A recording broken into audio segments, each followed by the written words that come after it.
I'm Tomlyn Nicholson. This is Friday, January 16, 2026.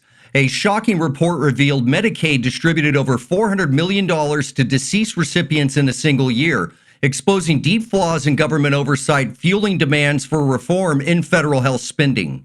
In a bold move, President Trump announced one-year cap on credit card interest at 10% starting January 20th. This targets high rates, crushing families, promising major savings, fighting back against big banks. Conservative journalist Benny Johnson arrived in California to launch an on-the-ground investigation into alleged multi-billion-dollar fraud in the state COVID relief and SNAP programs under Governor Gavin Newsom's administration. Johnson, drawing parallels to Minnesota's scandals, is seeking whistleblower tips and plans to release findings highlighting systematic issues that he claims have defrauded taxpayers nationwide. Trump's tariffs are working. The U.S. trade deficit shrank 39% to $29.4 billion, the smallest since the financial crisis. Imports dropped, exports rose, rebalancing trade and boosting domestic jobs. No more getting ripped off by foreign nations. The FBI seized electronic devices from a Washington Post reporter as part of a classified leaked probe, examining communications related to sensitive national security documents published last year. The Justice Department confirmed the action complies with media guidelines, while press advocates raised concerns over First Amendment implications in the ongoing investigation. The State Department has suspended immigrant visa processing for 75 countries, citing heightened security risk and administrative backlogs affecting thousands of applicants pending review. Officials state the pause allows enhanced vetting processes, with consular services continuing for non-immigrant visas and humanitarian cases during the temporary halt.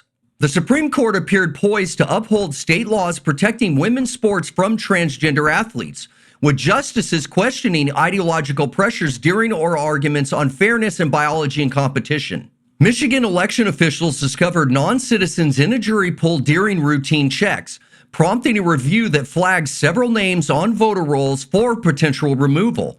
The Secretary of State emphasized the incidents are isolated and that safeguards are in place to maintain election integrity ahead of the 2026 midterms. The Department of Housing and Urban Development flagged $84 million in improper housing payments to Minnesota, linking them to errors in subsidy allocations for lower-income programs amid broader audits. State officials are cooperating with federal reviewers to recover funds and implement corrective measures to prevent future discrepancies. Former President Bill Clinton is refusing to comply with a congressional subpoena tied to investigations involving Jeffrey Epstein, risking potential contempt charges as lawmakers push for accountability. President Trump met with oil executives to discuss U.S. investments in Venezuela's energy sector post-Maduro capture, outlining plans for secure operations and economic partnerships. The administration aims to leverage the country's reserves to boost American energy independence, with diplomatic talks ongoing for a stable regional transition. President Trump announced a 25% tariff on advanced computer chips imported from abroad, aiming to safeguard national security and boost domestic manufacturing against foreign dominance in critical tech supply chains. Iranian protesters continue renaming streets after Trump amid a regime crackdown that has claimed over 500 lives, as U.S. officials consider support options ranging from sanctions to military aid.